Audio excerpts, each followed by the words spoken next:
Good morning, all of you. Today will we discuss Uttar Pradesh ग्राम पंचायत अधिकारी भर्ती। ये भर्ती क्यों जरूरी है और जो वैकेंसी आई हुई है, ये वैकेंसी आई हुई है और उसमें क्या क्या मांग रहे हैं, उसके बारे में हम आपको बताएंगे। तो सबसे पहले ये है कि जो ग्राम पंचायत अधिकारी है, तो उसमें क्राइटेरिया रख दिया गया है। तो उसमें क्राइटेरिया क्या रखा गया है कि जो ट्रिपल सी है, कि आपको ट्रिपल सी करना पड़ेगा। और जो कितने बच्चे की जो एजुकेशन है, कितनी एजुकेशन होनी चाहिए, तो एजुकेशन में 10+12, ये 10 से 12 पास आउट होने चाहिए। और उनका ट्रिपल सी कंप्लीट होना चाहिए। तो वो बच्चे रीजनेबल है कि उसमें आ सकते हैं। और साथ में बच्चों, हम आपसे कहना चाहेंगे कि जो वैकेंसी है, इसमें भर्ती की जाएगी और साथ में कुछ क्राइटेरिया रखी जाएगी। उस क्राइटेरिया के अंदर ही आपको लिया जाएगा। और ये फॉर्म है, तो फॉर्म आप आराम से डाल सकते हैं। अब उसके लिए क्या है कि अब एग्जाम कब तक होगा, क्या सिलेबस होगा, तो उसके बारे में हम आपको 1 बाय 1 करके बताएंगे बच्चों कि क्या क्या आ सकता है। ठीक है। तो ये एग्जाम है, तो ये एग्जाम सितंबर से अक्टूबर तक होने की पूरी संभावना है। कब तक होगा? ये सितंबर से अक्टूबर तक होने की इसकी जो संभावना है, प्रोबेबिलिटी है, वो बन रही है। और सिलेबस में क्या होगा? हिंदी होगा, थोड़ा जीके होगा, ये सारी चीजें सिलेबस में होंगी। और साथ में जो ट्रिपल सी है, ट्रिपल सी करना बहुत जरूरी है। इसके बिना आपको नहीं लिया जाएगा और काफी परेशानियां आएंगी। ये कब वैकेंसी निकली थी? ये 16 मई को वैकेंसी निकली हुई है। और इसमें जो पद हैं, पद कितने निकले हुए हैं? तो पद 1468, 1468 पद निकले हुए हैं। और इस पद में आप अपनी जो फिल कर सकते हैं, जो भी ग्राम पंचायत अधिकारी की ये वैकेंसी निकली हुई है, उसको आप फुलफिल कर सकते हैं। और साथ में बच्चों, आप बहुत सारे बच्चों के माइंड में ये आएगा कि पैट भी करना जरूरी है कि नहीं है। और साथ में ये चीजें हैं कि जो कितनी एससी की जो कट ऑफ है, एससी कितनी जाएगी, और ओबीसी की कितनी कट ऑफ जाएगी। ठीक है। और ये देखेंगे कि एसटी की कट ऑफ कितनी जाएगी। तो बेटा, जो एससी है, एसटी है, ओबीसी है, इनकी कट ऑफ आप लगभग, आप लोग ने देखा होगा जो लेखपाल का रिजल्ट आया था, तो उस लेखपाल के रिजल्ट में भी कट ऑफ पे ज्यादा अंतर नहीं था। एससी और जनरल में, ओबीसी में थोड़ा बहुत एक दो मार्क्स से अंतर था, उससे ज्यादा अंतर नहीं था। तो आप लोग अपनी तैयारी अच्छी तरह से करिए, क्योंकि बहुत सारे बच्चे फॉर्म भरेंगे। और फॉर्म में जो कम से कम जो इसमें स्कोर है, स्कोर कम से कम 80% तक होना चाहिए। जो पैट का स्कोर रहेगा, वो 80% तक रहना चाहिए। क्योंकि उसमें आप रहेंगे तो आप उसमें आने की जो प्रोबेबिलिटी है, वो ज्यादा से ज्यादा बन रही है। ठीक है। तो आप ये भी कर सकते हो कि आप लोग घबराइए नहीं, और आप अपने रिलैक्स होके अपनी तैयारी करते रहिए।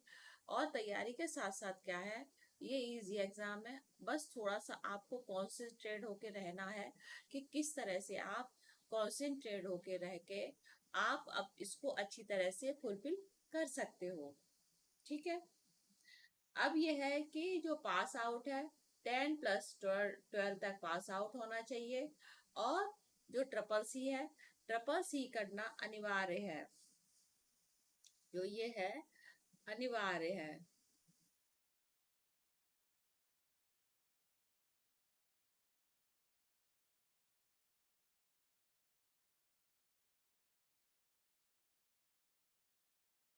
अनिवार्य है, इसको आप जरूर करिए। सॉरी।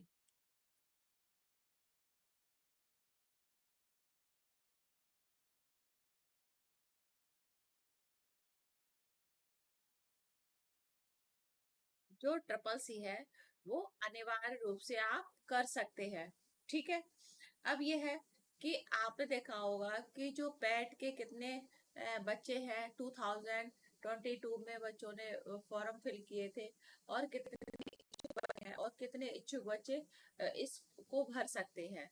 और साथ में ये देखेंगे कि जो एग्जाम है, बच्चे लोग परेशान हो रहे हैं कि क्या होगा कैसा होगा, और साथ में कि तैयारी करे कि नहीं करे, अभी क्यों करे, बाद में कर ले। तो ऐसा नहीं है बच्चों, आप लोग तैयारी अपनी कंटिन्यू बनाते रहिए। और साथ में आप लोग देख रहे हैं कि मुख्य सेविका का आया था, उसमें भी पैट का किस तरह से होगा, और साथ में लेखपाली का भी देखा था कि किस तरह से लेखपाल में आप क्या क्या और कर सकते थे। और जो रिजल्ट था वो भी काफी डिले आया था। तो इससे क्या है कि गवर्नमेंट कब तक ये पेपर कंडक्ट करा सकती है, तो ये थोड़ा सा अप डाउन हो सकता है। इसीलिए जो डेट है वो सितंबर तक दी गई है, कि सितंबर तक होने की जो संभावना है, कि होने की जो प्रोबेबिलिटी है वो ज्यादा से ज्यादा बन रही है कि सितंबर तक पेपर हो जाएंगे। और जिन्होंने ट्रिपल सी नहीं किया है वो कर लीजिए, या अपना सर्टिफिकेट को क्योंकि इसमें सर्टिफिकेट मांगा जा रहा है, विदाउट सर्टिफिकेट का आप नहीं कर सकते हो। अब ये वैकेंसी, जो ओबीसी की वैकेंसी है वो कम है। ये दिया गया है कि जो ओबीसी की वैकेंसी है कम है, उन बच्चों का क्या होगा, तो कैसे, क्योंकि ओबीसी के बच्चे हैं, वो वैकेंसी कम है, वो कैसे क्वालिफाई कर सकते हैं। तो उनको क्वालिफाई करने का जो तरीका है, वो बच्चा ऐसा है कि ओबीसी और जनरल में ज्यादा अंतर नहीं रहता है।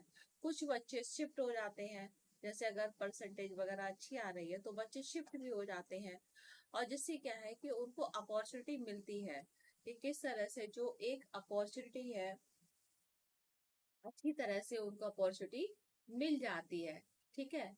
और जिससे क्या है कि जब मौका मिल जाएगा, और कुछ बच्चे हैं, कुछ बच्चे डाइवर्ट भी हो गए हैं, कई बच्चों की जॉब वगैरह भी लग गई है, तो वो क्या है, कुछ बच्चे बाहर भी हो जाते हैं। और कुछ बच्चे ये हैं कि जिनकी जॉब नहीं है वो तो अप्लाई करते रहते हैं। तो इसमें क्या है, एससी में भी हम देखते हैं कि एससी में भी ज्यादा अंतर नहीं रहता है। एससी में भी अब देख रहे हैं कि ज्यादा अंतर नहीं है, अंतर नहीं है। अब इसमें क्या है कि बस मुश्किल से 2 से 3 मार्क्स हैं।